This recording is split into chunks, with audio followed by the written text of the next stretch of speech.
آج مائیں کیا کرتی ہے، بچے کو گود میں بٹھایا ہوا ہے، دودھ پلا رہی ہے اور سامنے ڈرامہ لگا ہوا ہے اور گانے سن رہی ہے۔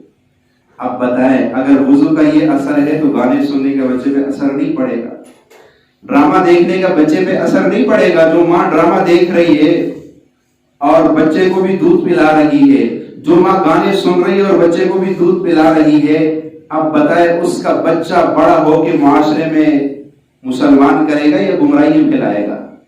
پھر وہ مائیں کہتی ہے پیر صاحب کوئی تعویذ دے دو، کوئی دم کر دو، بچہ نافرمان ہو گیا۔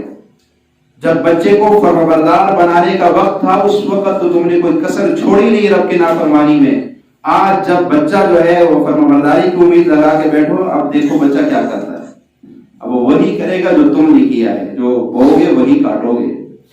اپنے اولاد کی صحیح تربیت کر لی، ان کو دین سکھا دیا، ان کو دین سکھا دیا، اپنے اولاد کو بٹھا کے ان کو صحابہ کرام کے قصے سنایا کرے۔